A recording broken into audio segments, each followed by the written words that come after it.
Mire dan Drago saling menatap dan tersenyum setelah pagi datang menyapa. Hari sudah pagi, tapi mereka masih saja berbaring seolah tak ingin bangun rasanya. Sayang, aku mandi dulu ya, ucap Mire. Nanti saja, mandi bersama. Mire terkekeh karena tahu benar akan terjadi apa setelah ucapan Drago barusan. Tidak ada masalah, dia juga tidak keberatan, justru merindukan Drago yang seperti ini. Akhirnya setelah sabar menunggu, pria tampan sekaligus ayah dari anaknya telah kembali sehat seperti semula. Lagi-lagi mengucap syukur di dalam hati hingga matanya berkaca-kaca. Tak ada suara obrolan, karena setelah beberapa saat hanya ada lenguhan dan memekik indah saling menyahut. Setelah hari itu berlalu, Mire dan Drago menghabiskan waktunya untuk pergi berbulan madu, dan lagi-lagi terpaksa meninggalkan Kamelia yang tentu saja atas saran Nenek Santi dan juga Ibu Rina. Ya sudahlah, tidak apa-apa, toh hanya untuk 2 minggu saja. Tak ada lagi air mata kesedihan, hanya ada tawa bahagia dari wajah Mire, dan juga Drago. Benar, mereka juga merindukan dengan sangat Kamelia putri mereka. Tapi karena bisa terus menghubungi lewat panggilan video setiap waktu, mereka berdua bisa tenang dan menikmati waktu dengan santai. Tak lupa juga mereka rajin membagikan momen bahagia bersama. Sayang, berjanjilah tidak akan meninggalkanku ya. Kalaupun maut harus memisahkan kita, tolong biarkan aku mati duluan karena aku tidak akan sanggup hidup tanpamu. Ucap Mire yang kini tengah berada di pelukan Drago karena udara yang cukup ekstrim. Drago menatap wajah Mire yang menatapnya dengan begitu berharap. Jujur, dia begitu tak percaya kalau wanita yang telah menjadi istri serta ibu dari anaknya begitu mencintainya, bahkan menganggap dirinya sebagai dunianya. Bahagia. Tidak, karena setiap waktu Mire selalu mengatakan hal-hal menakutkan seperti jangan mati lebih dulu, dan biarkan dia mati karena dia tidak ingin merasakan kesedihan yang jelas tak akan bisa ia lalui. Tapi, dia juga tidak ingin ditinggalkan oleh Mire. Dia ingin hidup selamanya bersama Mire jika bisa. Tapi Tuhan bukan miliknya, jadi mana bisa dia mengiyakan permintaan Mire barusan. Sayang, mana bisa aku mengiyakan permintaanmu? Daripada memikirkan kematian yang belum tahu kapan akan datang, mari kita fokus dengan kebahagiaan kita. Mari kita hidup bahagia, melakukan apa yang kita inginkan selama kita bersama agar tidak ada penyesalan saat kematian itu tiba. Drago mengusap wajah Mire yang memerah karena cuaca dingin di negara itu. Sekarang ini mereka tengah berada di balkon hotel tempat di mana mereka tinggal selama bulan madu. Lia, mari kita lakukan hal yang membuat kita bahagia. Aku mencintaimu. Drago mengecup kening Mire. Aku juga, aku sangat mencintaimu.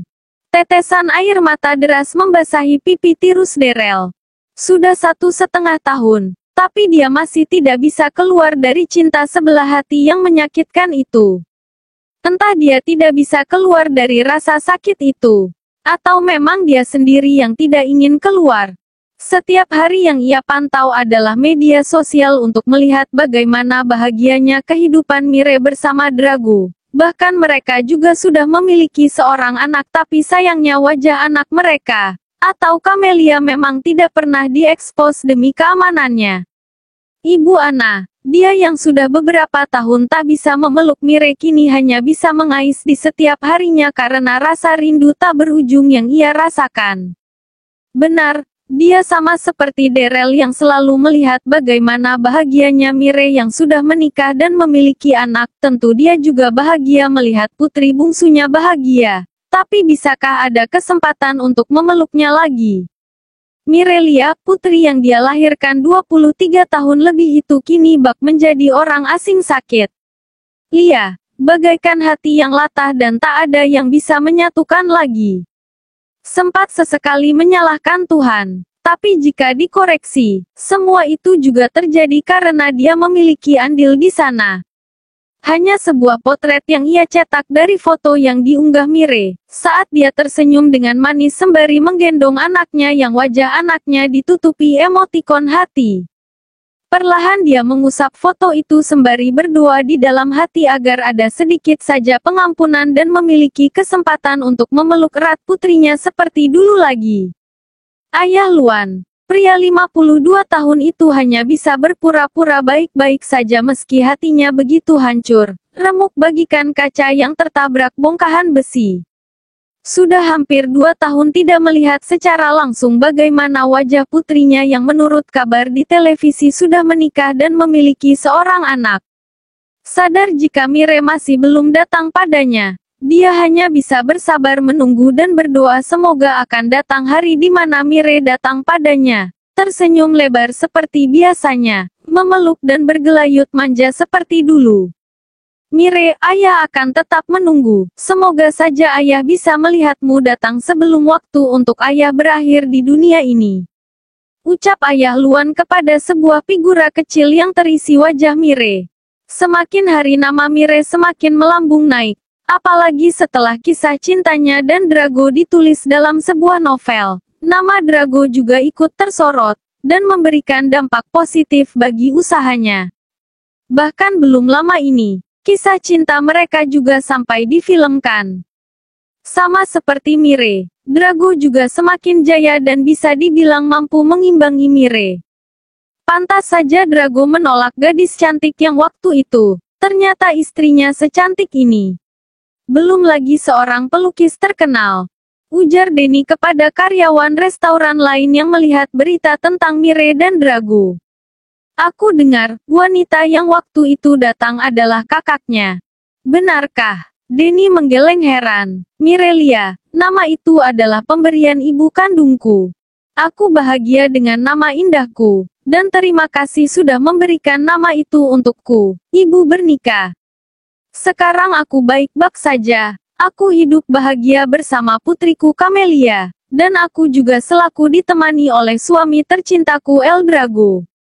Aku mendapatkan apa yang sama sekali tidak aku bayangkan sebelumnya. Aku mendapatkan kebahagiaan dari banyak hal. Aku merasakan cinta dari ibu. Aku disayangi nenek, dijaga dan dinomorsatukan oleh suamiku. Dan aku juga memiliki tambahan cinta, yaitu dari putriku Camelia. Aku pernah bersedih, bahkan sangat sedih. Aku juga pernah berpikir tidak ingin hidup. Tapi lihatlah dunia yang luas ini. Di sana ada banyak kebahagiaan yang terlewatkan jika terus sibuk dengan kesedihan. Jangan merasa rendah saat orang lain mengutuk ketidakmampuanmu. Jangan merasa sempit hati. Dan katakan pada diri sendiri, aku bisa. Aku mampu. Aku sempurna. Aku akan berhasil. Jika satu tempat membuatmu tak berhenti merasa sedih, maka pergilah ke tempat lain di mana kau merasa tenang. Karena saat kau tenang, kebahagiaan akan datang. Katakan pada diri sendiri, I am perfect.